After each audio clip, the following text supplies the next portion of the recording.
내 사위가 출장을 떠난 지 불과 3시간 만에 내 손녀는 눈이 퉁퉁 붓도록 울고 학교에서 돌아왔다. 아이는 그저 나에게 조용히 속삭였다. 할머니, 여기서 저 좀 데리고 나가주세요. 아빠가 너무 무서워요. 아이가 내 집으로 와서 건넨 것은 작은 녹음기였다. 그 녹음기의 내용을 다 듣고 나자 내 두 다리는 순간 힘없이 풀려버렸다. 그동안 내 사위가 나는 평소처럼 돌담이 깔린 오래된 골목길을 걷고 있었다. 손에는 무거운 장바구니가 들려 있었다. 아직 아침 9시밖에 안 되었는데 햇볕은 이미 맹렬하게 내리쬐기 시작했다. 이마에서 땀방울이 송골송골 맺혔다. 딸의 집으로 가는 길이었다. 내 집에서 겨우 3블록 떨어진 곳이었다. 딸의 나무 대문을 밀자 문은 미세하게 삐걱 소리를 냈다. 집 안은 고요했고 천장 선풍기의 윙윙거리는 소리만 들렸다. 내 사위 지우는 빳빳하게 다려진 정장을 입고 머리카락 한 올 흐트러짐 없이 단정하게 빗어넘긴 채 거실 주머니 서 있었다. 그의 익숙한 검은색 여행 가방이 소파 옆에 놓여 있었다. 그는 나를 보며 내가 한 번도 진심이라고 느껴본 적 없는 영국식 미소를 지었다. 어머니, 며칠간 집도 봐주시고 서연이도 학교에서 데려와 주셔서 감사합니다.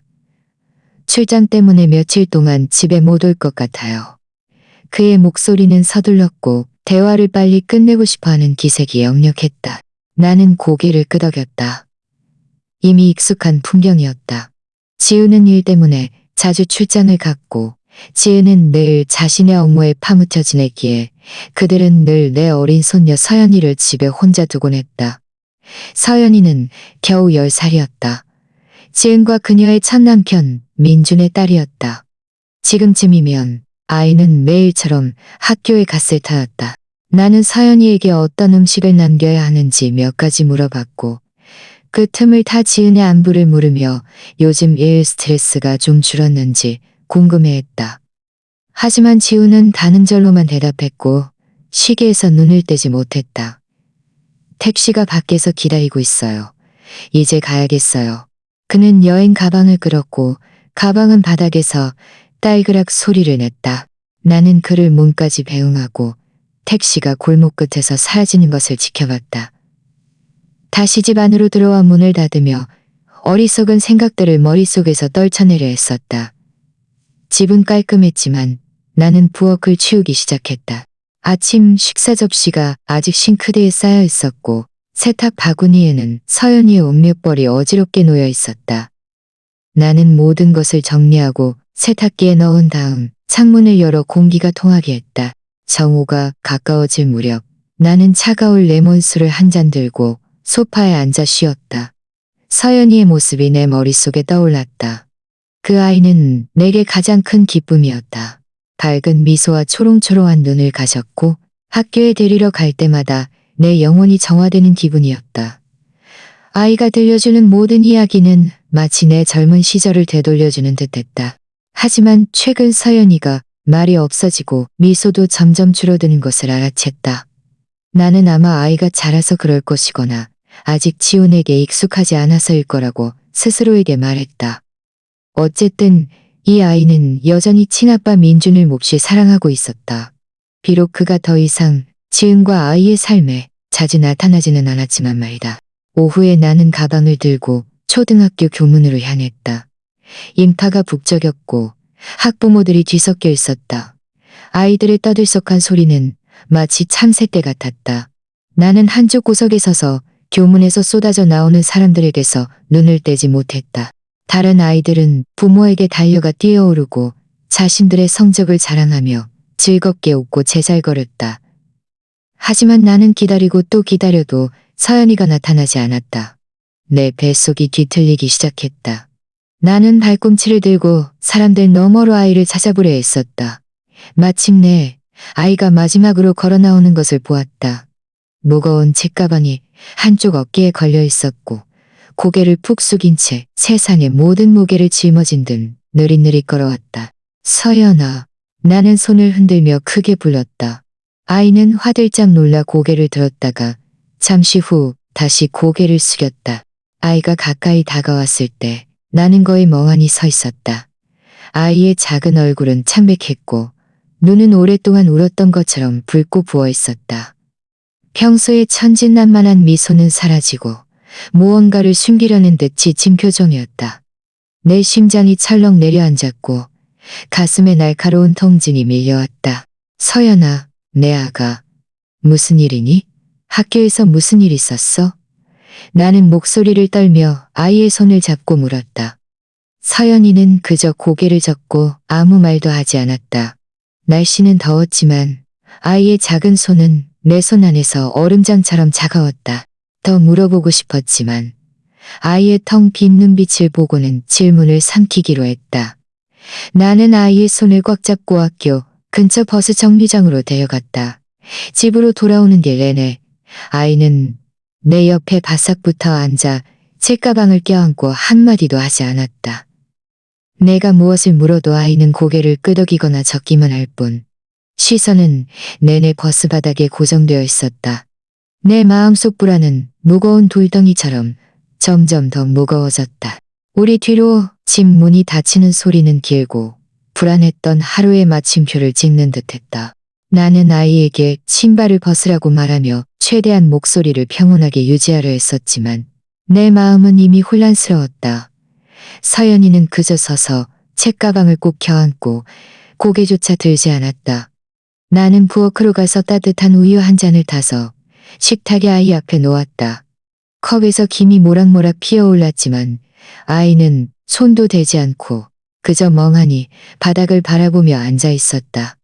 마치 세상의 모든 짐이 연약한 어깨를 짓누르는 듯했다. 나는 의자를 끌어당겨 아이 옆에 앉았다. 한 손을 아이의 어깨에 올리고 내가 낼 수 있는 가장 부드러운 목소리로 말했다. 서연아, 내 사랑. 할머니에게 학교에서 무슨 일이 있었는지 말해줘. 누가 널 힘들게 했니? 나는 미소를 지으며 평소에 내 표정이 아이가 입을 열도록 격려하길 바랐다. 하지만 서연이는 그저 고개를 젓고 입술을 꽉 다물었다. 아이의 작은 손은 책가방 끈을 너무 세게 쥐고 있어 관절이 하얗게 변해 있었다. 나는 계속 물어보고 싶었지만 아이의 붉고 부은 눈을 보고는 참았다. 상황이 심각하다는 것을. 상황이 심각하다는 것을. 갑자기 아이 마음속 무언가가 부서진 듯 서연이는 목 놓아 울기 시작했다. 아이의 울음소리는 날카로웠고 마치 탈이 내 심장을 찌르는 것 같았다.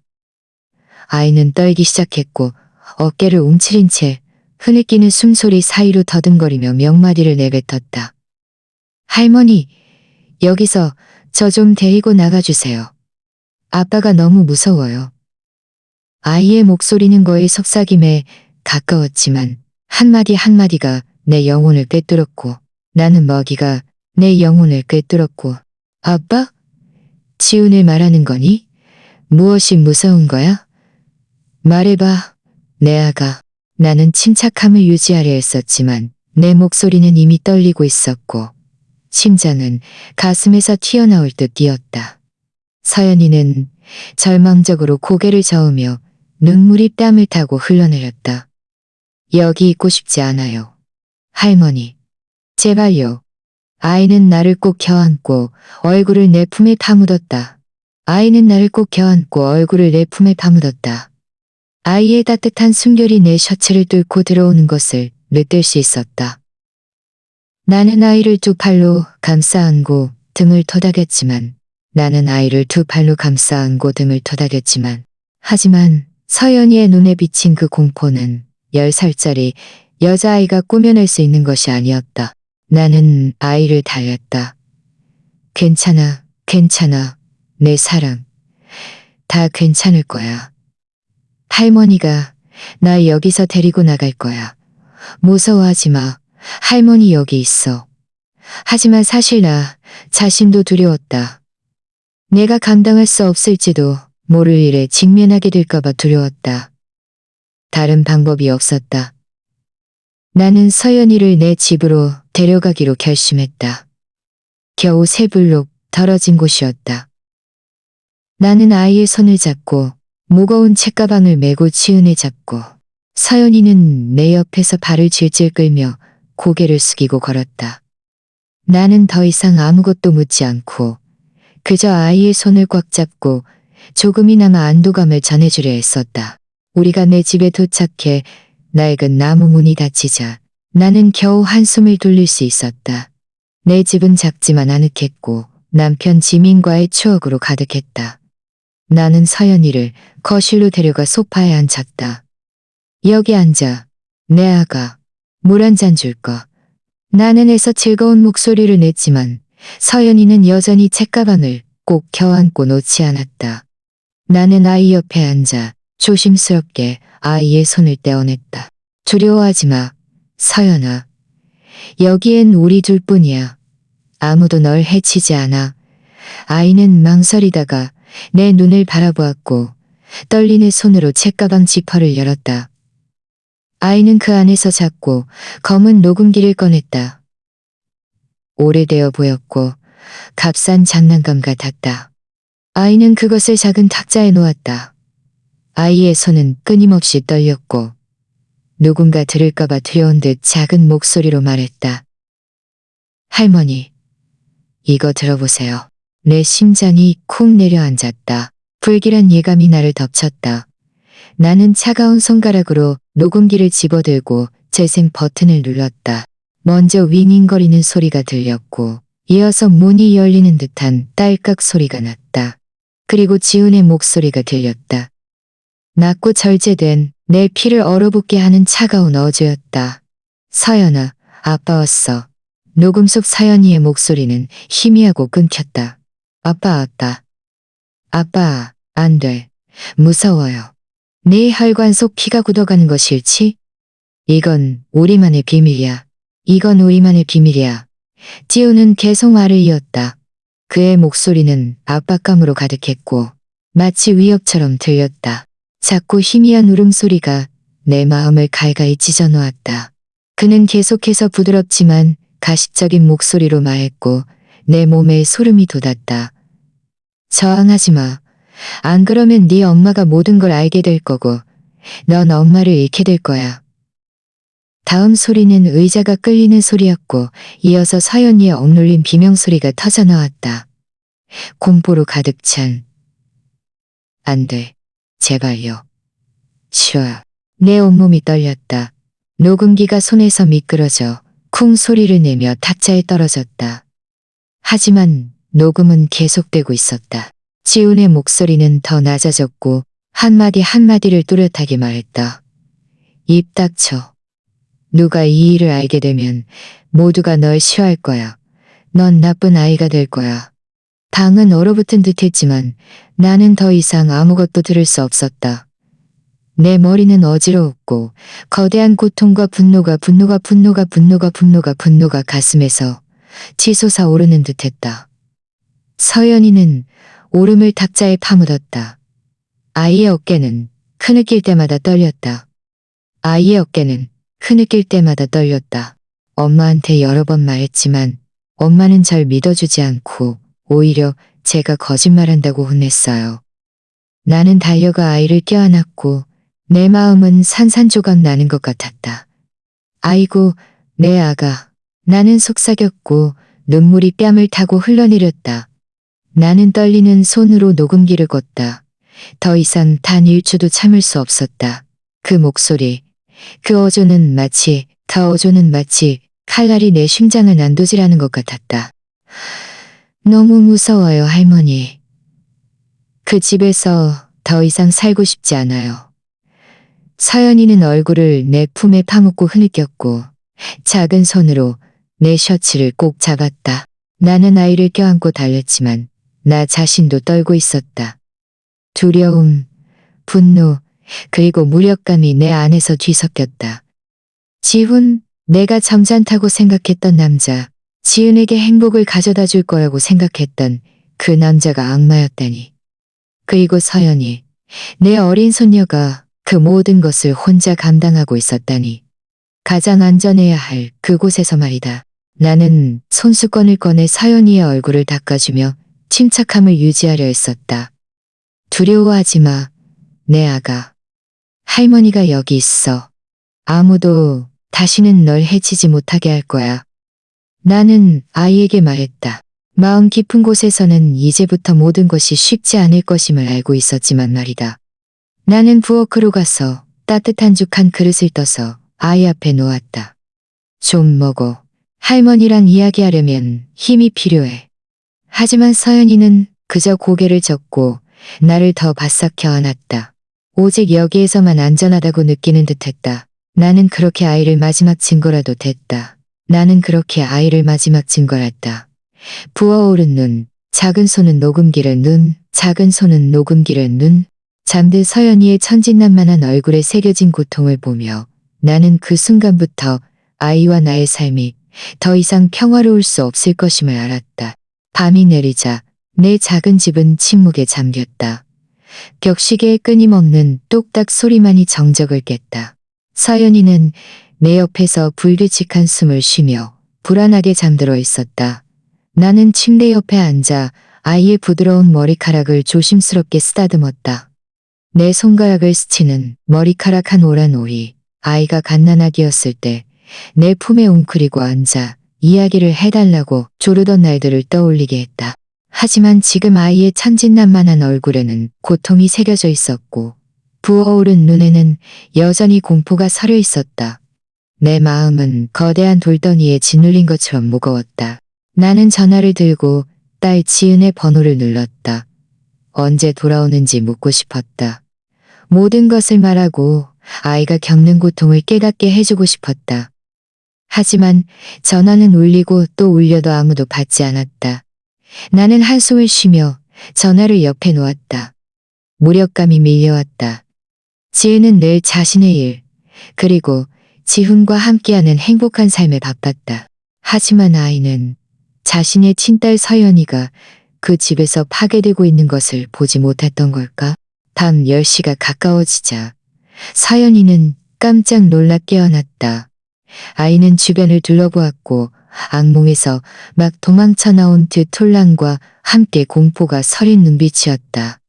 아이는 나를 꼭 껴안았고 떨리는 작은 손으로 내 옷을 잡았다. 할머니, 너무 무서워요. 아이의 목소리는 갈라지고 힘이 없어 모든 힘을 소진한 듯했다. 지훈 아저씨가 돌아와서 제가 할머니에게 말한 걸 알면 저를 혼낼 거예요. 서연이의 한마디 한마디는 마치 칼이 내 심장을 찌르는 것 같았다.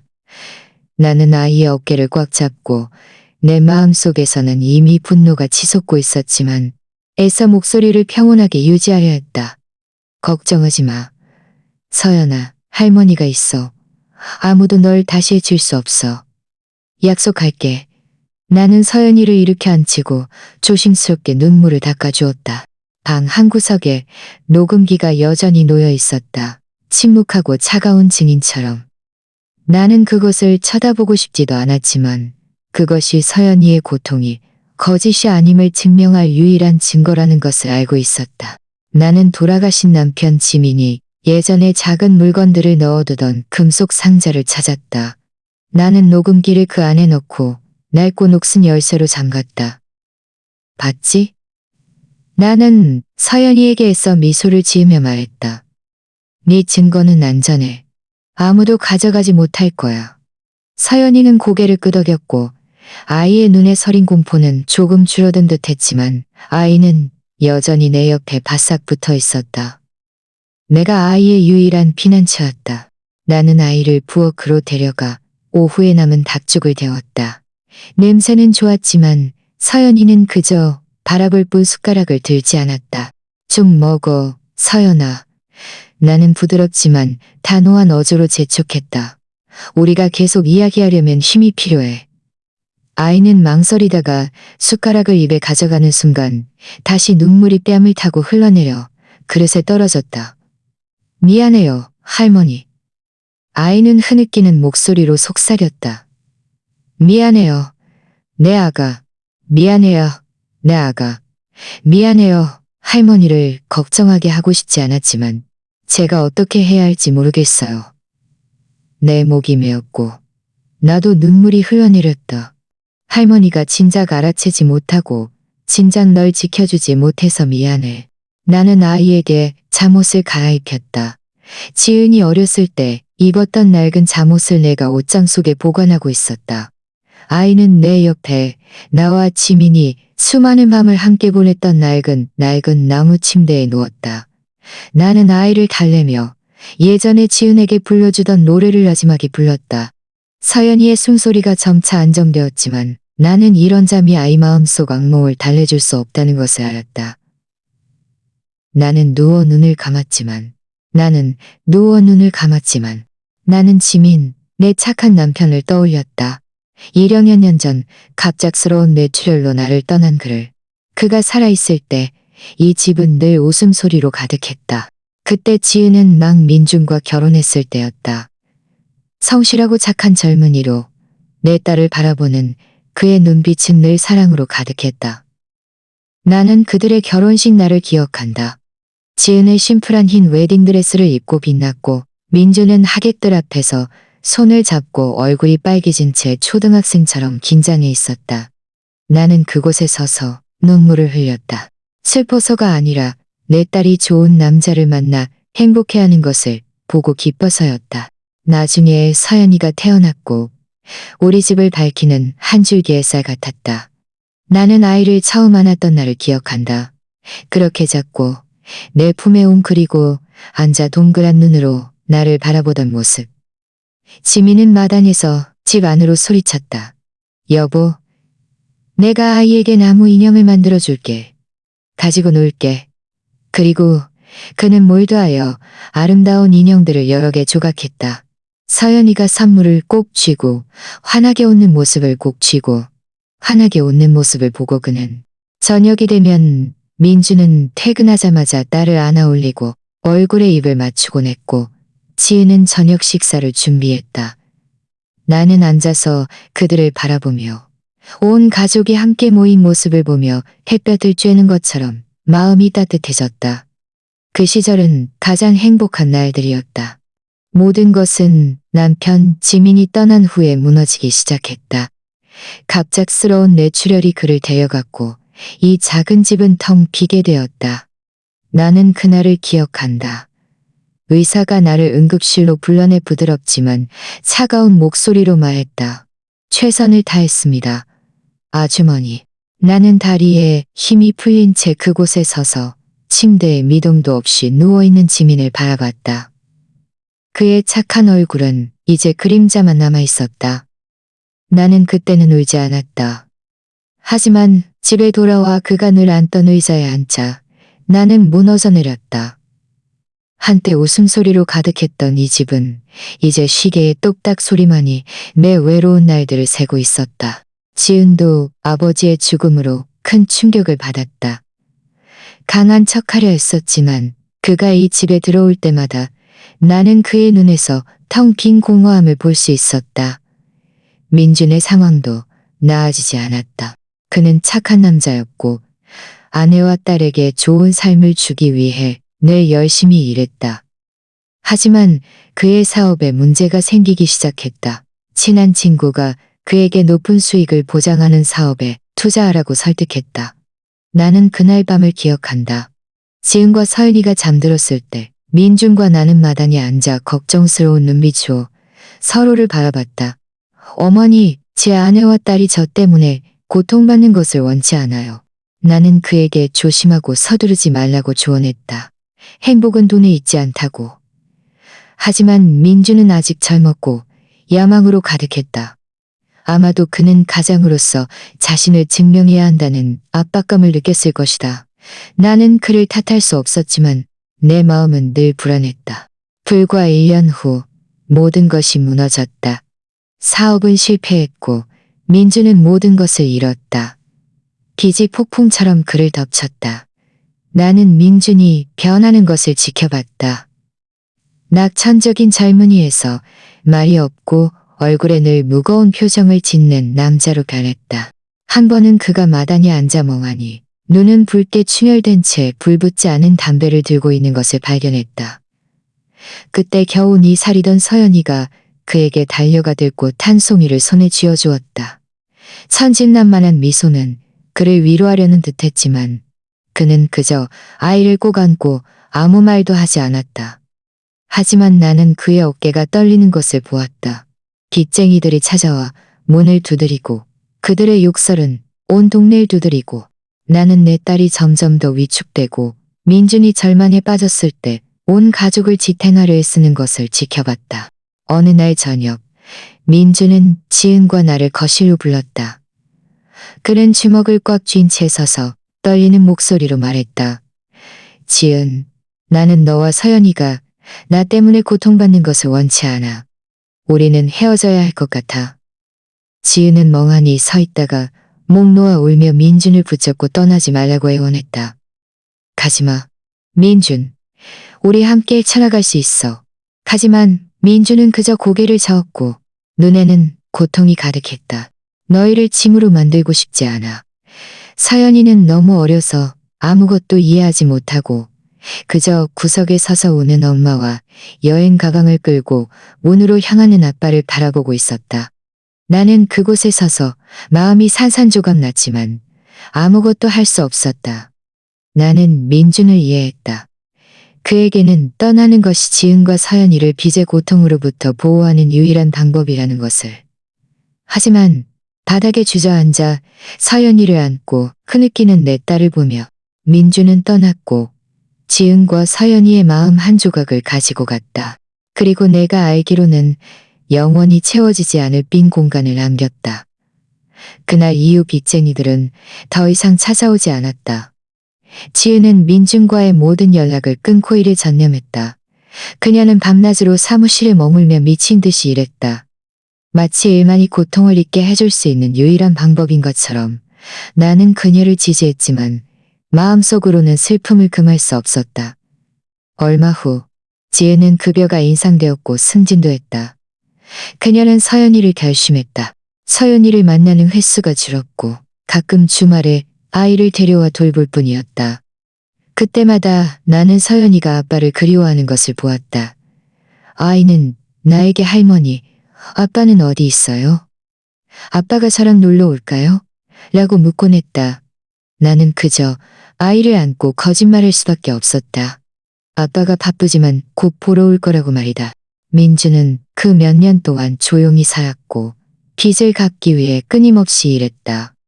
그는 빚쟁이들이 나타나 지은과 서연이를 괴롭힐까봐 집에 자주 오지 못했다. 하지만 나는 그가 서연이를 사랑하는 것을 멈추지 않았다는 것을 알고 있었다. 한 번은 그가 지은의 집에서 조금 떨어진 거리에서 아이가 마당에서 노는 것을 바라보고 있는 것을 보았다. 그는 들어오지 않고 그저 그곳에 서서 사랑과 후회가 가득한 눈빛으로 아이를 바라봤다. 나는 그를 불러 안으로 들어오라고 하고 싶었지만 상황을 더 복잡하게 만들까봐 참았다. 민준이 떠난 후 몇 년 동안 나는 지은이 폭풍 속에서 자라려는 나무처럼 다시 일어서려 애쓰는 것을 지켜봤다. 그녀는 일에 파묻혀 밤낮으로 건축 사무실에 머물렀다. 마치 설계도와 계약만이 아버지와 남편을 잃은 고통을 잊게 해줄 수 있는 유일한 방법인 것처럼. 지은은 빠르게 승진하여 평범한 직원에서 사장님들이 신뢰하는 중요한 프로젝트를 책임지는 사람이 되었다. 나는 그녀가 자랑스러웠지만 동시에 가슴이 아팠다. 그녀는 아직 30스러웠지만 동시에 가슴이 아팠다. 그녀는 아직 30살도 채 안 된 나이였지만 눈빛에서는 예전의 빛을 잃어가고 있었다. 나는 지은이 단지 경력을 썼다. 나는 여전히 자주 딸의 집에 가서 그녀가 늦게까지 일하는 날이면 서연이를 돌봐주었다. 내 소녀 서연이는 조금 더 자랐지만 여전히 민감한 아이였고 나를 안고 학교 이야기를 해주는 것을 좋아했다. 그때마다 내 마음은 가벼워졌지만 동시에 지은이 딸과 놀아줄 시간이 거의 없을 정도로 바쁜 것이 걱정되었다. 나는 서연이가 자기 집에서 외로움을 느낄까봐 두려웠다. 나는 아이가 가장 좋아하는 아이가 가장 좋아하는. 하지만 마음속에는 늘 아이는 엄마가 필요하고 아빠가 필요하다는 생각이 있었다. 그리고 그때의 서연이는 지은이 없을 때 나밖에 없었다. 그리고 지은이 나타났다. 나는 지은이 그에 대해 처음 이야기했던 날을 기억한다. 그녀의 목소리는 너무나 흥분되어 있었고 마치 그렇게 많은 어두운 날들 후에 한 줄기 빛을 찾은 것 같았다. 엄마, 회사 파티에서 그를 만났어요. 지우는 눈을 반짝이며 나에게 말했다. 지우는 성숙하고 예의 바른 남자예요. 대화도 정말 재미있고요. 대화도 정말 재미있고요. 나는 웃으며 그녀를 축하했지만 마음속 깊은 곳에는 여전히 약간의 망설임이 있었다. 민준과의 쓰라린 경험 후에 나는 지은이 진정으로 좋은 사람을 만나기를 바랄 뿐이었다. 그녀에게만 좋은 것이 아니라 서연이에게도 좋은 사람을. 시간이 흐르면서 지우는 지은의 집에 자주 드나들기 시작했다. 그는 올 때마다 신선한 과일 바구니나 서연이를 위한 작은 선물, 아이스크림, 작은 인형, 색칠 공부책 등을 가져왔다. 나는 지훈이 서연이에게 말하는 방식을 관찰했다. 부드러운 목소리로 늘 농담을 던져 아이를 웃게 했다. 한 번은 내가 찾아갔을 때 그가 마당에서 전구를 갈고 있는 것을 발견했다. 땀방울이 이마를 적시고 있었다. 그는 고개를 들고 나에게 미소를 지었다. 걱정하지 마세요, 어머니. 집수리는 저에게 맡기세요. 그의 태도는 나를 조금 안심시켰다. 아마도 지우는 마침내 가족을 아끼는 남자, 그녀가 마땅히 받아야 할 행복을 줄 수 있는 사람을 찾았을지도 모른다고 생각했다. 처음에는 서연이가 지훈에게 부끄러워했다. 아이는 늘 내 뒤에 숨었고 그가 선물을 줄 때도 그자 애써 미소를 지을 뿐이었다. 하지만 지은과 나 앞에서는 서연이가 점차 마음을 열어가는 듯했다. 아니, 적어도 나는 그렇게 생각했다. 한 번은 아이가 구석에 앉아 지훈이 사준 아이스크림을 먹고 있는 것을 보았는데 입가에 희미한 미소가 걸려 있었다. 나는 서연이가 새아빠에게 익숙해지는 것은 시간 문제일 뿐이라고 스스로에게 말했다. 결국 아이는 여전히 친아빠 민준을 몹시 그리워하고 있었다. 민준은 가끔 서연이의 안부를 묻는 전을 몹시 그리워하고 있었다. 나는 아이에게 민준을 잊으라고 강요하고 싶지 않았지만 지훈이 민준을 대신할 수는 없어도 좋은 아버지가 되어주기를 바랐다. 지은과 지훈의 결혼식은 소박했지만 매우 따뜻했다. 나는 그날 서연이가 파스텔색 원피스를 입고 작은 꽃다발을 들고 엄마 옆에 서 있던 것을 기억한다. 아이는 아름다워 보였지만 눈빛에는 희미한 슬픔이 서려 있었고 엄마를 기쁘게 해주려 애쓰는 듯했다. 지은은 빛났고 그녀의 미소는 민준과 결혼했던 그날처럼 밝았다. 나는 긴 의자에 앉아 눈물을 흘렸다. 슬퍼서가 아니라 나는 이것이 내 딸 서연이 그리고 우리 가족에게 새로운 시작이 되기를 마음속으로 비웠다.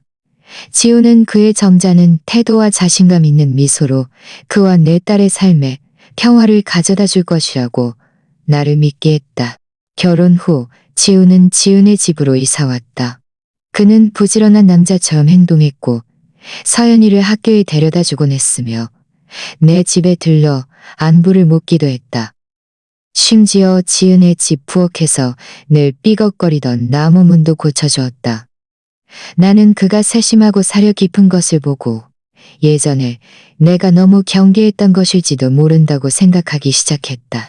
한 번은 지훈이 나에게 꿀 한 병을 가져다 주었는데 고향에서 사온 것이라며 내가 몸을 잘 챙기는 것을 안다고 했다. 어머니, 잘 챙겨 드세요. 그는 진심 어린 목소리로 말했다. 나는 그에게 감사했고 마음속으로 안도감을 느꼈다. 아마도 지우는 정말 좋은 사람일지도 모른다고 생각했다. 하지만 지우는 점점 더 바빠졌다. 그녀는 더 많은 큰 프로젝트를 맡았고 일찍 출근하고 늦게 퇴근했으며 때로는 주말에도 사무실에 머물렀다. 지훈도 잦은 출장을 가기 시작했고 서연이는 더 자주 혼자 집에 있게 되었다. 나는 걱정하기 시작했다. 아이가 외로움을 느낄까봐 두려웠다. 어느 날 지은이 나에게 전화했다. 그녀의 목소리는 지쳐 있었다. 엄마, 일이 너무 많아서 정신이 없어요. 서연이랑 계속 같이 있을 수가 없어요. 낮에 와서 아이 좀 돌봐주실 수 있나요? 그녀의 목소리를 듣고 나는 연민과 슬픔을 느꼈다. 그럼 딸, 걱정하지 마. 내가 서연이를 돌볼게. 나는 망설임 없이 대답했다. 나는 지은을 사랑했지만 서연이를 더 사랑했다. 그날부터 새로운 일상이 시작되었다. 매일 아침 나는 지은의 집에 갔다. 서연이의 아침 식사를 준비해주고 학교에 데려다 주었다. 오후에는 아이를 학교에서 데려와 밥을 해주고 하루가 어땠는지 물어보았다. 저녁에는 내 집으로 돌아왔고 서연이와 함께 있을 수 있다는 기쁨과 함께 있을 수 있다는 기쁨과 함께 아이가 점점 말이 없어지는 것을 보며 나는 아무렇지 않은 좁고 작으며 나는 서연이의 미소가 애써 지은 것 같다는 것을 알아챘다. 내가 지훈에 대해 언급하면 괜찮아요. 할머니라고 말했다. 내 목이 메었지만 더 캐물을 용기는 없었다. 나는 아마 아이가 아직 지훈에게 익숙하지 않은 것이거나 특히 민준을 여전히 몹시 그리워하기 때문일 거라고 스스로에게 말했다. 오늘 밤 진실이 드러난 후 나는 거의 잠들 수 없었다. 내 눈은 피곤했지만 잠은 오지 않았다. 녹음 속 지훈의 목소리가 끊임없이 내 머릿속에서 울려 퍼졌다. 차가운 한마디 한마디, 서연이의 흐느낌 한 번 한 번이 칼처럼 내 심장을 찔렀다. 나는 손녀 옆에 누워 불안한 꿈에 시달리는 아이의 순진한 얼굴을 바라보았다. 영혼이 갈갈이 찢어지는 기분이었다. 다음 날 아침 나는 평소처럼 행동하려 했었다. 평소처럼 서연이를 학교에 데려다 주었다. 아이는 내내 침묵했고 아무 말도 하지 않은 채 그저 내 손을 꼭 잡았다. 나는 아이에게 미소 지으며 모든 것이 괜찮은 척했지만 마음속 깊은 곳에서는 싸움을 준비하고 있다는 것을 알고 있었다. 녹음기가 내 낡은 가방 안에 언제 터질지 모르는 시한폭탄처럼 들어있었다. 나는 서연이를 교실에 데려다주고 무거운 책가방 때문에 한쪽 어깨가 다른 쪽보다 더 낮게 처져 있었다. 사랑해, 내 아가. 나는 애써 부드러운 목소리를 냈다. 서연이는 그저 고개를 끄덕였고 눈에는 여전히 걱정이 가득했다. 나는 몸을 돌렸고 마음은 산산조각 났다. 나는 오늘 반드시 지은과 단판을 지을 것이라고 스스로에게 맹세했다. 그것이 우리 집에 남은 모든 것을 의미한다 할지라도 지은은 늦게까지 집에 돌아오지 않았다. 나는 평소 이 시간쯤이면 내 집에 있었겠지만 남기로 결심했다. 나는 식탁에 앉아 가방을 꽉 쥐었다. 마음속에서는 분노가 활활 타올랐지만 침착함을 유지하려 했었다. 지은이 들어왔을 때 나는 그녀의 지친 얼굴에 다크서클이 드리워진 것을 보았다. 그녀는 바쁘게 하의를 벗고 가방을 소파에 던졌다. 엄마, 아직 안 가셨어요? 그녀는 놀란 듯 물었지만 피곤함을 감출 수 없었다. 나는 가방에서 피곤함을 감출 수 없었다. 나는 가방에서 녹음기를 꺼내 탁자에 놓았다. 지은, 너랑 서연이에 대해 이야기하고 했다. 지은, 너랑 서연이에 대해 이야기하게 떨리는 손가락으로 재생 버튼을 눌렀다. 먼저 위닝거리는 소리가 들렸고 이어서 지훈의 차갑고 소름 끼치는 목소리가 들렸다.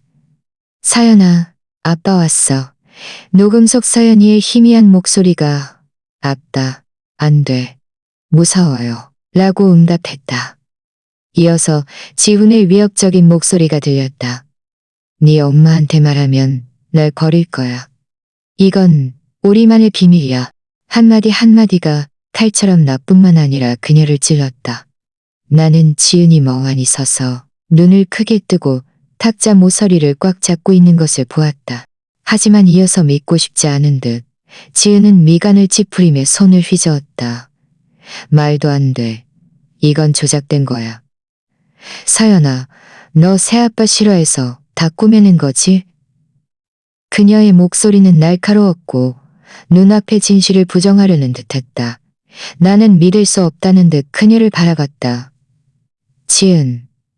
지은의 목소리잖아. 아이는 겨우 10살이야. 어떻게 이런 걸 꾸며낼 수 있겠어?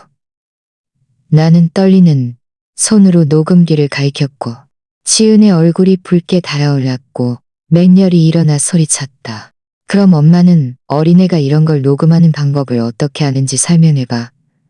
서연이는 늘 민준에게 가고 싶다고 했어. 분명 민준이 시킨 거야. 민준은 지훈을 싫어해. 이 가정을 파괴하고 싶어해. 내가 지훈과 결혼하기 전에도 민준은 나에게 전화해서 지훈에 대한 거짓 소문을 퍼뜨리고 나쁜 말을 했어. 나는 멍하니 서서 물었다. 민준이 지훈에 대해 뭐라고 했니? 지훈은 분노하며 나에게 말했다. 지훈이 집에 자주 오기 시작했을 때부터 민준이 그녀에게 전화해서 지훈의 옛 동료가 그가 좋은 사람이 아니며 과거에 문제가 있었다고 경고했다고 말이다. 민준은 내가 다시 행복을 찾은 것을 질투한 거야. 지훈은 소리쳤다. 내 가정을 파괴하고 싶어서 서연이를 이용한 거라고. 나는 분노를 억누르고 서연이에게로 향했다. 아이는 떨고 있었고 눈에는 눈물이 가득했으며 작은 손으로 내 팔을 꽉 잡았다. 할머니에게 말했잖아요. 서연이는 흐느끼며 말했다. 엄마한테 여러 번 말했지만 엄마는 한 번도 절 믿어주지 않았어요. 아이의 울음소리가 내 마음을 갈갈이 찢어놓았다. 나는 아이를 꼭 껴안았고 아이의 작은 몸이 내 품에서 떨리는 것을 느꼈다. 두려워하지 마, 내 아가. 할머니가 있어. 나는 속삭였지만 내 눈은 여전히 지은을 노려보고 있었다. 마치 그녀의 맹목을 꿰뚫어 보려는 듯. 지은은 벌떡 일어나 떨리는 손으로 서연이를 가리켰다. 분명 민준이 그랬을 거야. 그는 늘 아이가 나에게 반항하고 지훈을 싫어하게 만들려고 했어. 그녀의 목소리는 떨렸고 마치 나를 설득하기보다 자기 자신을 설득하려는 듯했다. 나는 더 이상 참을 수 없었다. 탁자를 세게 내리치며 소리쳤다. 지은, 너는 네 딸이 고통받는 것을 보지 못할 정도로 맹목적인 거니? 탁자를 내리치는 소리가 방 위에 울려 퍼졌고 그녀는 살짝 떨었다. 공기는 너무나 긴장되어 숨쉬기조차 힘들었다. 서연이의 억눌린 흐느낌 소리만이 들렸다. 서연이의 억눌린 흐느낌 소리만이 들렸다. 작고 날카로운 마치 도움을 요청하는 비명 같았다. 나는 아이를 꼭 껴안고 지은의 눈을 바라봤다. 거대한 분노를 느꼈지만 차이 들어 지은, 나는 낮고 단호한 목소리로 말했다. 이건 조작된 게 아니야. 이건 사실이야. 서연이의 고통이야. 네가 아이를 믿지 않는다면 내가 직접 아이를 보호할 거야. 나는 서연이의 손을 꽉 잡았다. 아이의 희미한 온기가 마치 단 1초도 아이를 혼자 둘 수 없다는 것을 상기시켜주는 듯했다. 지은의 집 부엌은 무겁게 느껴졌다. 싸움 후의 공기마저 끈적거리는 듯했다. 지은은 팔짱을 낀 채 서 있었고 얼굴은 붉게 달아올랐으며 숨을 헐떡였다. 마치 분노나 자신의 혼란을 억누르려 애쓰는 듯했다. 나는 여전히 서연이 옆에 앉아 아이의 등을 조심스럽게 토닥였다. 아이의 작은 몸이 여전히 내 손 아래에서 떨리는 것을 느꼈다. 서연이의 흐느낌 소리는 칼처럼 내 심장을 찔렀고 나를 고통과 분노로 가득 채웠다. 나는 깊이 숨을 들이쉬고 서연이의 부어오른 눈을 바라보며 최대한 부드러운 목소리로 물었다. 솔직히 말해줘, 내 아가. 그 녹음기를 어디서 구했니? 알아야 해. 널 의심해서가 아니라. 서연이는 망설였다. 작은 손으로 책가방 끈을 만지작거렸고 고개를 숙이고 있었다. 갑자기 아이는 더 심하게 울기 시작했다. 아이의 울음소리는 고요한 그 어깨에 울려 퍼졌고 모든 것을 산산조각 낼 듯했다. 할머니, 아이는 흐느끼며 말했다. 몇 주 전에 아빠를 만났을 때 저는 계속 울었어요. 새아빠가 저를 자주 혼낸다고, 너무 무섭다고 겨우 말했어요. 아빠는 더 묻지 않고 그저 이 작은 것을 저에게 주셨어요. 서연이의 말이 마치 망치로 나를 때리는 것 같았다. 나는 멍하니 서서 여전히 아이를 안고 있었지만 머릿속은 혼란스러웠다. 민준, 소원해졌고 그들을 보호하기 위해 고통받았던 그 아버지가 딸에게 자신을 지킬 도구를 주다니. 내 마음은 괴로움과 동시에 감사함으로 복잡했다. 민주는 비록 그들 곁에 없었지만 여전히 딸을 보호할 방법을 찾고 있었다. 하지만 내가 입을 열기도 전에 지은은 모든 분노를 쏟아내려는, 개유는 모든 분노를 쏟아내려는, 기은은 모든 분노를 쏟아내려는, 지은의 눈은 분노로 번뜩였고 마치 서연이가 모든 잘못의 원인인 것처럼 아이를 가리켰다. 서연이는 겁에 질려 내 셔츠를 꽉 잡고 절망적으로 고개를 저었다. 아니에요. 아빠는 저한테 아무것도 꾸며내라고 하지 않았어요. 아이는 울다 쉬어버린 목소리로 소리쳤다. 그냥 녹음만 한 거예요. 더 이상 새아빠가 저한테 그런 짓을 못하게 하고 싶었어요. 정말 너무 무서웠어요. 할머니. 그 할머니라는 소리는 마치 애원 같았고 나는 더 이상 눈물을 참을 수 없었다. 나는 아이를 더 세게 껴안았다. 아이의 작은 몸이 내 품에서 떨리는 것을 느꼈다. 두려워하지 마, 서연아. 나는 떨리는 목소리로 속삭였다. 할머니는 널 믿어. 아무도 다시는 널 해치지 못하게 할 거야. 나는 지은에게로 몸을 돌렸다. 내 마음속 분노가 들불처럼 타올랐다. 지은, 녹음기 속 목소리가 안 들리니? 나는 거의 소리치듯 말했다. 탁자 위 작은 녹음기를 가리키며. 아이가 울고 있어. 어떤 아이가 그렇게 연기를 잘할 수 있겠어? 네가 생각하기에 10살짜리 서연이가 지훈을 함정에 빠뜨리려고 이렇게 끔찍한 일을 꾸며낼 수 있을 것 같니? 내 목소리는 떨렸다. 나약해서가 아니라 내 마음을 갈갈이 찢어놓는 분노와 고통 때문이었다. 나는 믿을 수 없었다. 지은, 내 친딸이 자신의 친딸이 아니라 한 남자의 편을 들다니. 지은은 탁자 모서리를 꽉 잡았다. 그녀의 손톱이 나무에 깊이 박히는 소리까지 들리는 듯했다. 그녀는 서연이를 바라봤고 그녀의 눈빛은 흔들렸지만 입은 여전히 완고하게 다물려 있었다. 이건 다 민준의 잘못이야. 분명 민준이 그렇게 말하라고 가르쳤을 거야. 그녀의 목소리는 떨렸고 나를 설득하기보다 자기 자신을 설득하려는 듯했다. 나는 그녀의 맹목을 믿을 수 없다는 듯 고개를 저었다. 지은, 너는 자기 자신을 속이고 있는 거야. 나는 낮고 날카로운 목소리로 말했다. 아이의 얼굴에 있는 고통이 보이지 않니? 녹음 속 아이의 울음소리가 들리지 않니? 그건 연기가 아니야. 사실이야. 서연이는 더 이상 참을 수 없었다. 아이는 벌떡 일어나 절망적으로 소리쳤다. 목소리는 쉬어 있었다. 엄마는 한 번도 절 믿어주지 않았어요. 여러 번 말했지만 엄마는 그 새아빠만 믿었어요. 엄마는 한 번도 절 믿어준 적이 없어요. 엄마 미워. 아이의 말은 마치 탈날이 지은뿐만 아니라 나에게도 박히는 것 같았다. 아이는 온몸이 떨렸고 눈물이 뺨을 타고 흘러내렸다. 갑자기 아이는 내 품에서 쓰러졌다. 마치 모든 힘이 소진된 듯했다. 나는 당황해서 아이를 부축하고 조심스럽게 흔들었다. 서연아, 내 아가. 눈 떠. 내 심장은 미친 듯이 뛰었고 공포가 목구멍에서 치솟아 질식할 것 같았다. 지은은 멍하니 서서 손을 떨며 몇 걸음 뒤로 물러났다. 마치 따귀를 맞은 듯했다. 그녀는 서연이를 바라보고 이어서 나를 바라봤다. 눈은 붉었지만 여전히 고집스러웠다. 나는 몰랐어. 그녀는 더듬거리며 말했다. 목소리는 혼란스러웠다. 하지만 나는 더 이상 그녀의 말을 들을 인내심이 없었다. 무엇을 몰라?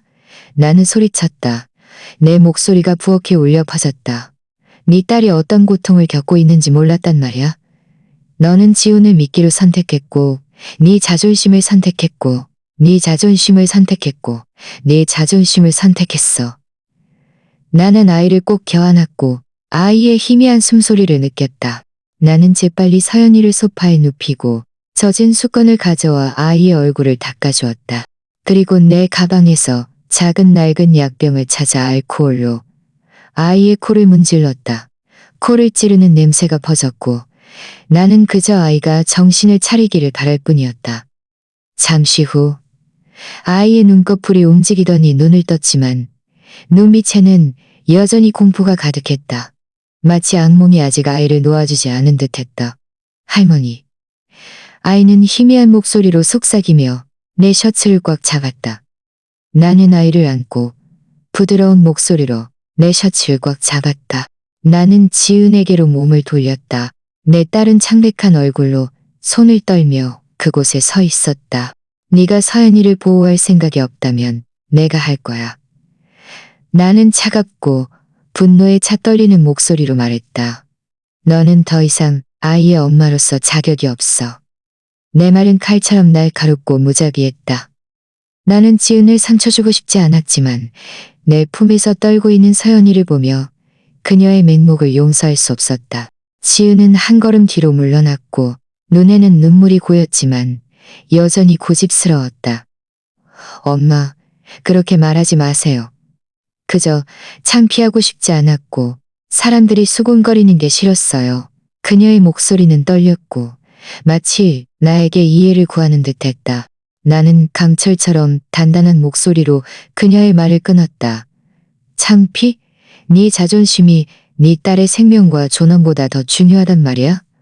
나는 떨리는 손으로 서연이를 가리켰다. 아이는 너에게 애원했어. 여러 번 말했지만 너는 지훈을 믿기로 선택했어. 네 친딸이 아니라 네 행복의 겉모습을 선택한 거야. 나는 거에 소리치듯 말했고 더 이상 나 자신을 억제할 수 없었다. 지은은 어깨를 충 늘어뜨린 채 그곳에 서 있었지만 나는 더 이상 그녀를 위로할 인내심이 없었다. 나는 이미 치민을 잃었고 내 가족의 행복을 잃었다. 서연이가 단 1초라도 더 고통받게 할 수는 없었다. 나는 망설임 없이 휴대폰을 꺼내 민준의 번호를 눌렀다. 그의 목소리가 저편에서 들려왔다. 어머니? 무슨 일로 갑자기 전화하셨어요? 나는 깊이 숨을 들이쉬고 목소리를 펴오르는 것을 어째나 쉬고 목소리를 평온하게 유지하여 했었다. 지금 당장 지은의 집으로 와. 상황이 심각해. 서연이와 관련된 일이야. 나는 더 이상 아무 말도 하지 않고 자는 일이야. 나는 딸이 위험에 처했다는 것을 알면 주저없이 달려올 것이라는 것을 알고 있었다. 2시간도 채 되지 않아 민준이 문 앞에 나타났다. 내가 마지막으로 봤을 때보다 조금 더 말랐고 머리카락은 흐트러져 있었지만 눈빛은 단호했다. 마치 어떤 일에도 맞설 준비가 된 듯했다. 그는 서류 가방을 겨드랑이에 끼고 있었지만 가장 내 눈길을 끈 것은 그의 억눌린 고통의 표정이었다. 지은은 민준을 보자마자 격분하여 소리쳤다. 당신이 여기 왜 왔어? 더 이상 당신 일이 아니잖아. 그녀는 자신의 영역을 보호하려는 듯 그의 앞을 막아섰다. 민준은 단호하게 서서 그녀의 눈을 똑바로 바라보며 한마디 한마디를 또렷하게 말했다. 서연이는 내 딸이야. 나는 아이를 보호할 권리가 있어. 한번 아이를 놓아주는 실수를 저질렀지만 아이가 어려움에 처했을 때 절대 모른 척하지 않을 거야. 그의 말은 전쟁 선언 같았다. 지은에게가 아니라 서연이를 해쳤던 모든 것에 대한. 서연이는 목 놓아 울며 내 품에서 벗어나 민준에게 달려가 그의 품에 얼굴을 파묻고 흐느끼며 말했다. 아빠랑 가고 싶어요. 이 집에 다시는 오고 싶지 않아요. 엄마 미워요. 새아빠 미워요. 아이의 울음소리가 방 전체를 가득 채웠고 공기를 찢어놓는 듯했다. 민주는 아이를 꼭 껴안고 머리카락을 쓰다듬으며 떨리는 목소리로 말했다. 아빠 여기 있어. 서연아. 서연이가 피난처를 찾은 것을 보고 마음속으로 약간의 위안을 느꼈지만 동시에 내 가정이 다시 산산조각 나는 것을 보며 가슴이 아팠다. 민주는 고개를 들어 나를 바라봤다. 얼굴에는 혼란스러운 표정이 역력했다. 나는 아무 말도 하지 않고 그저 묵묵히 녹음기를 집어들고 재생 버튼을 눌렀다. 지훈의 목소리가 울려 퍼졌다. 차갑고 소름 끼치게. 한마디가 칼처럼 날아왔다. 민준의 얼굴은 혼란에서 공포로 그리고 마침내 분노로 빠르게 변했다.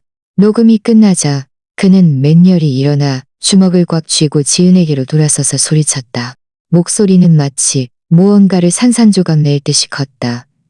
내가 실패했을지는 몰라도 지은, 나는 서연이를 한 번도 모른 척한 적 없어. 그런데 너는 아이를 괴물손에 넘겼어. 민준의 말은 날카로웠고 마치 지은의 얼굴에 직접 날아간 따기 같았다. 서연이는 민준에게서 벗어나 그곳에 서서 눈은 붉게 충혈된 채 엄마를 노려봤다. 아이의 목소리는 떨렸지만 원망으로 가득했다. 엄마, 저 오랫동안 참았어요. 한두 번이 아니라 여러 번이요. 엄마가 없을 때, 아저씨랑 저만 같이 있을 때, 전 너무 무서웠어요. 엄마한테 말했고, 믿어달라고 빌었지만, 엄마는 저를 혼내고, 제가 거짓말한다고, 새아빠 싫어해서 지어낸 이야기라고만 했어요. 엄마가 그럴 때마다 아무도 저를 신경 쓰지 않는 것 같았어요. 서연이의 말은 홍수처럼 모든 것을 휩쓸었다. 나는 아이를 두 팔로 감싸 안았고 눈물이 뺨을 타고 흘러내렸다. 내 고통을 억제할 수 없었다.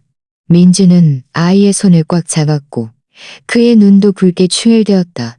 지은은 떨고 있었고 눈물은 멈추지 않고 흘렀으며 얼굴은 창백했다. 그녀는 서연이를 바라보고 이어서 나를 바라보며 더듬거리며 말했다. 말도 안 돼. 내가 나쁜 엄마였어.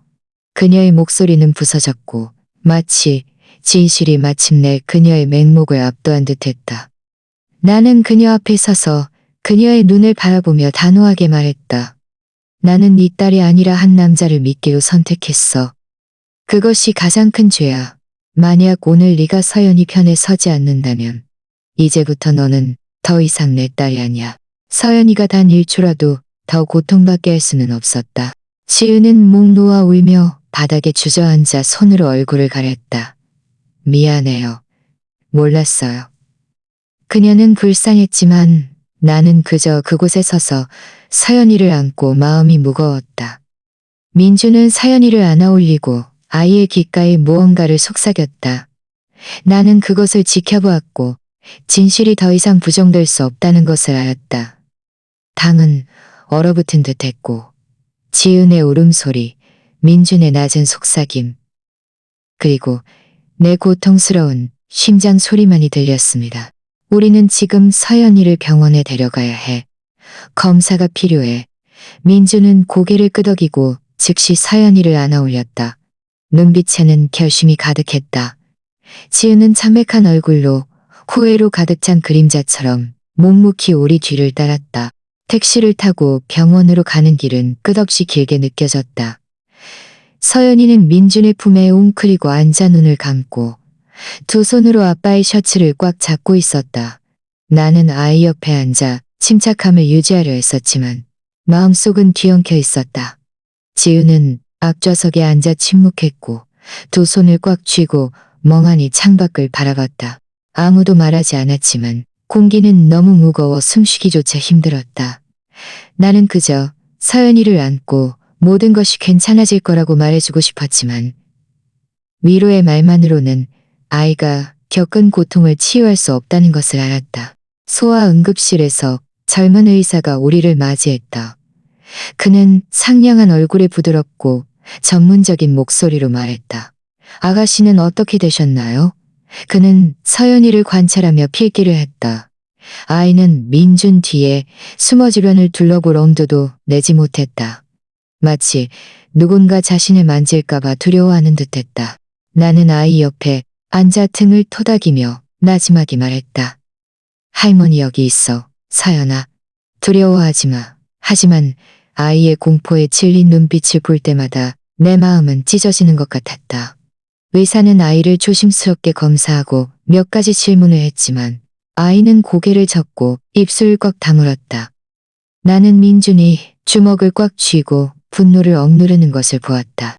잠시 후 의사는 나와 민준을 복도로 불렀다. 지은은 여전히 앉아 있었고 얼굴을 찌푸린 채 어깨를 떨고 있었다.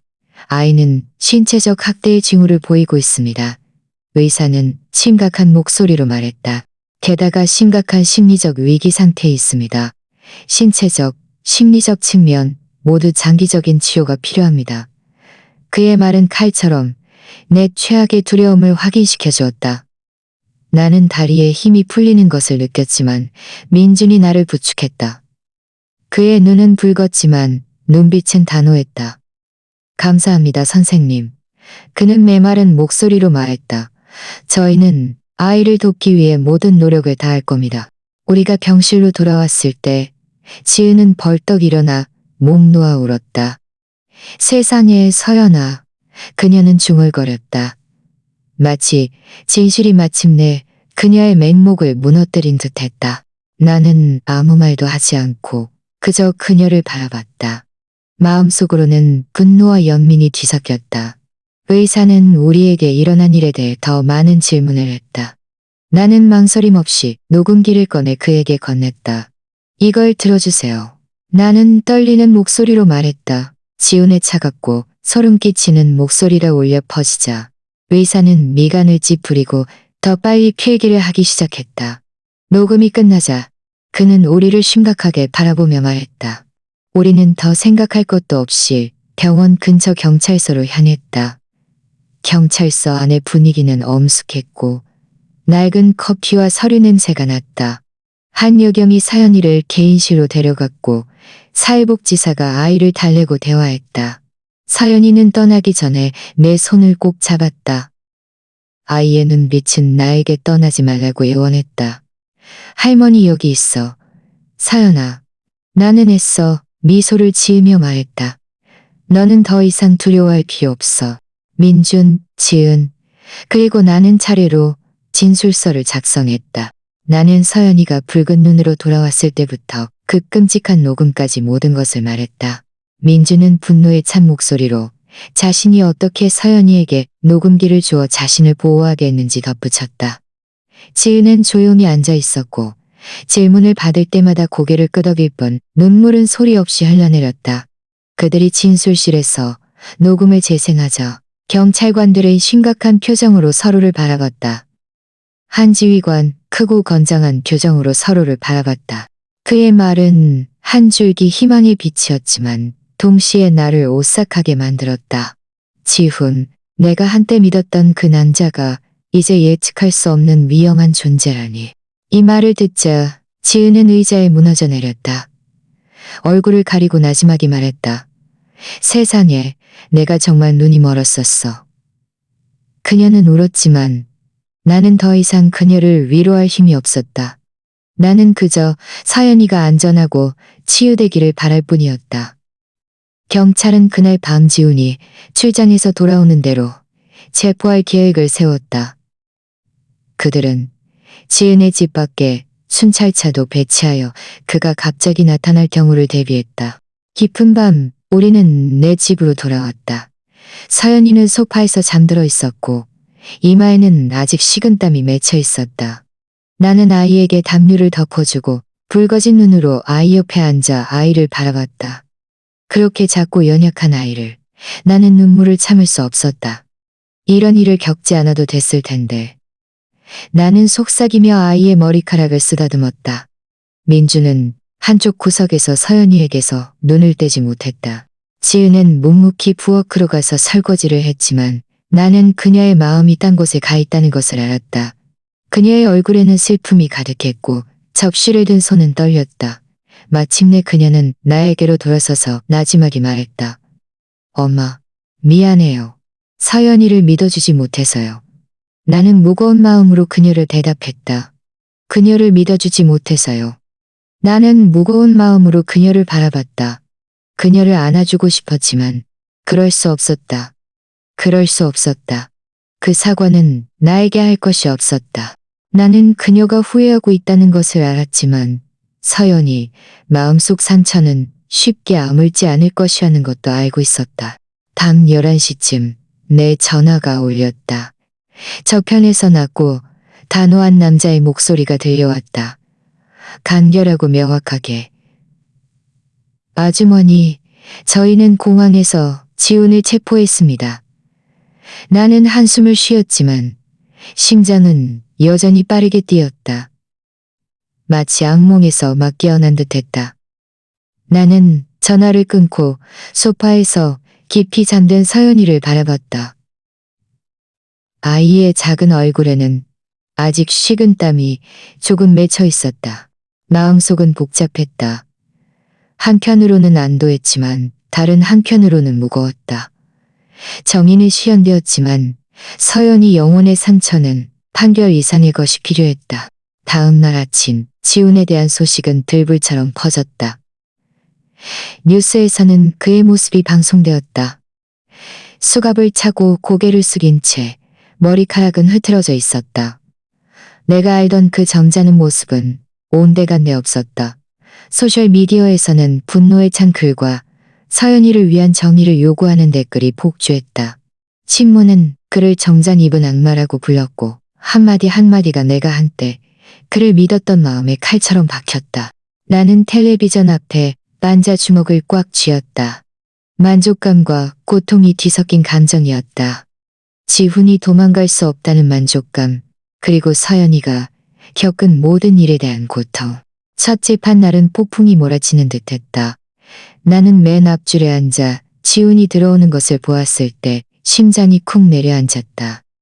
그는 주황색 죄수복을 입고 머리카락은 흐트러져 있었으며 고개를 숙이고 있었다. 마치 모든 사람의 시선을 피하려는 듯했다.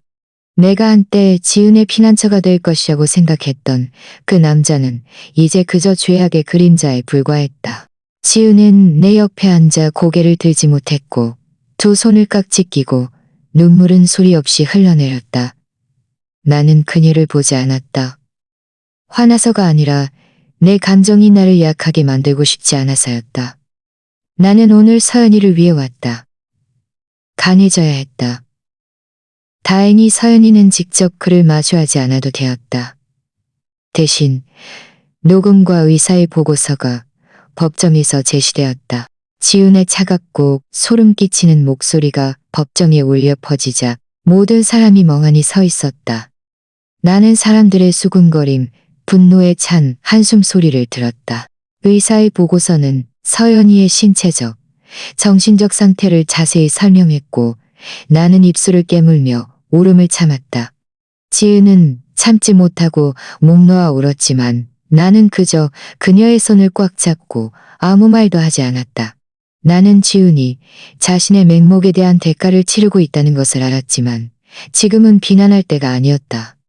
판결이 선고되었을 때 매우 엄중한 형량이 내려졌고 법정 전체에 박수갈채가 쏟아졌다.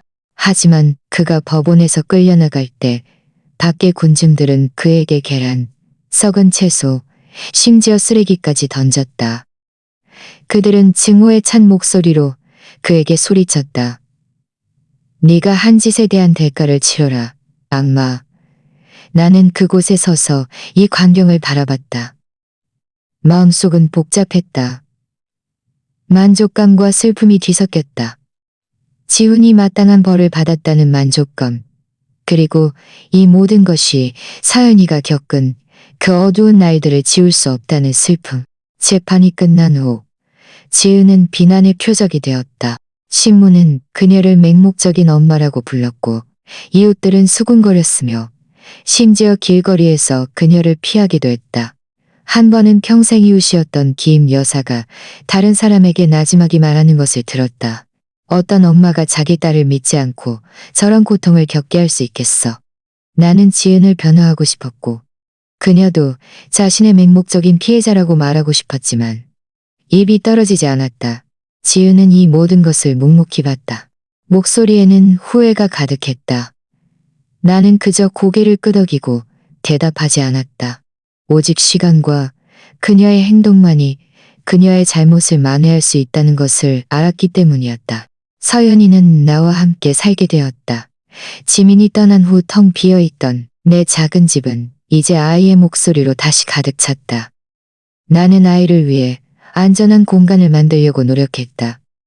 아이가 두려움 없이 웃을 수 있는 곳을. 얼마 후 한 심리치료사가 나에게 연락이 왔다. 그는 서연이의 이야기에 감동하여 무료로 아이를 돕고 싶다고 했다. 아이는 치유가 필요합니다. 그는 따뜻한 목소리로 나에게 말했다. 나는 즉시 받아들였고 세상에 아직 도움의 손길을 내미는 착한 사람들이 있다는 것에 감사했다. 점차 서연이는 마음을 열기 시작했다. 아이는 다시 학교에 갔고 나는 아이의 미소가 돌아오는 것을 보았다. 아직은 연약했지만 아이의 선생님과 친구들은 정말 훌륭했다. 그들은 아이를 격려하고 직접 만든 종이꽃을 주었다. 그 위에는 서연아, 넌 강의 또는 힘내. 우리 모두 네 옆에 있어와 같은 간단한 메시지가 적혀 있었다. 서연이가 그 꽃들을 가지고 집에 올 때마다 아이의 눈이 반짝이는 것을 보았다. 마치 작은 햇살이 아이의 마음속을 비추는 것 같았다. 민주는 모든 빚을 청산한 후 자주 서연이를 보러 왔다. 그는 아이를 공원에 데려갔고 우리는 함께 간단하지만 웃음으로 가득한 식사를 했다. 서연이는 예전처럼 아빠에게 달라붙어 학교에서 있었던 일, 새로운 선생님, 옆자리에 앉은 남자아이 등에 대해 흥분해서 이야기했다. 그들이 함께 있는 것을 보며 내 영혼이 위로받는 것을 느꼈다. 마치 과거의 행복한 한 조각이 돌아온 것 같았다. 그는 더 이상 예전의 말이 없고 후회로 가득했던 남자가 아니었다. 엄마, 다시는 서연이가 어떤 상처도 받지 않게 할 거예요. 한 번은 그가 단호한 목소리로 나에게 말했다. 나는 고개를 끄덕였다. 그가 과거의 잘못을 만회하기 위해 노력하고 있다는 것을 알고 있었다. 지은은 이제 혼자 살았고 묵묵히 출근하며 주말에는 서연이를 보러 왔다. 그녀는 인내심을 배웠고 예전처럼 고집스럽지 않았다. 하지만 서연이는 여전히 내성적이었고 엄마를 바라보는 눈빛에는 아직 거리가 있었다. 한 번은 지은이 아이가 가장 좋아하는 달콤한 맛의 케이크를 가져와서 말했다. 이거 내가 널 위해 만들었어. 맛볼래? 서연이는 고개를 끄덕였지만 웃지 않고 그저 한 조각을 가져가 천천히 먹었다. 나는 아이 마음속 상처가 쉽게 아물지 않을 것이라는 것을 알았지만 적어도 아이가 더 이상 엄마를 완전히 피하지 않는다는 것을 보았다. 어느 오후 나는 마당에 앉아 서연이가 작은 새 4마리를 쫓아다니는 것을 바라봤다. 아이의 맑은 웃음소리는 황혼 속 종소리 같았다. 나는 커다란 평화를 느꼈지만 동시에 우리 아이들의 목소리를 믿을 때에만 진정으로 아이들을 어둠에서 구할 수 있다는 것을 스스로에게 상기시켰다. 나는 서연이를 거의 잃을 뻔했고 아이가 아무도 들어주지 않는 고통 속에 빠져들게 할 뻔했다.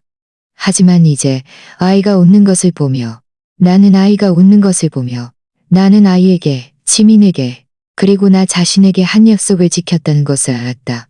앞으로 갈 길은 아직 멀지만 나는 고통에서 분노로 그리고 지금은 모든 것을 뒤돌아보며 세상에 한 가지를 말하고 싶다. 아이들의 목소리를 결코 과소평가하지 마라. 그들의 두려움, 그들의 애원은 어른들을 귀찮게 하려고 꾸며낸 거짓말이 아니다. 나는 내 손녀가 자신을 보호해야 할 사람들의 맹목과 이기심 때문에 문과 이기심 때문에 무너지는 것을. 하지만 결국 정의는 시한들에 무너지는 결국 정의는 실현되었다. 하지만 결국 정의는 실현되었다. 이 이야기를 통해 내가 전달하고 싶은 메시지는 이것이다. 진정한 사랑은 자존심이나 명예를 지키는 것이 아니라 우리가 사랑하는 사람들의 안전과 존엄을 지키는 것이다. 특히 아이들을, 그리고 지훈처럼 아기를 품은 사람들에게는 사회의 엄중한 처벌과 모든 사람들의 영원한 경멸만이 유일한 결말이다. 방금 들으신 이야기는 관련된 사람들의 신원보호를 위해 이름과 장소가 모두 수정되었습니다. 우리는 이 이야기를 판단하기 위해서가 아니라 누군가가 듣고 반성하여 얼마나 많은 어머니들이 자기 집에서 조용히 고통받고 있는지 깨닫기를 바라며 들려드립니다. 정말 묻고 싶습니다. 만약 당신이 내 입장이라면 어떻게 하시겠습니까? 평화를 유지하기 위해 침묵을 선택하시겠습니까? 아니면 모든 것에 맞서 자신의 목소리를 되찾을 용기를 내시겠습니까? 저는 여러분의 의견을 알고 싶습니다. 왜냐하면 모든 이야기는 다른 사람의 길을 밝힐 수 있는 촛불과 같다고 믿기 때문입니다. 저는 선함은 늘 보상받을 것이라고 믿으며 용기가 우리를 더 나은 날들로 이끌 것이라고 믿으며 용기가 우리를 더 나은 날들로 이끌 것이라고 믿으며 이 순간까지 함께 해주셔서 감사합니다.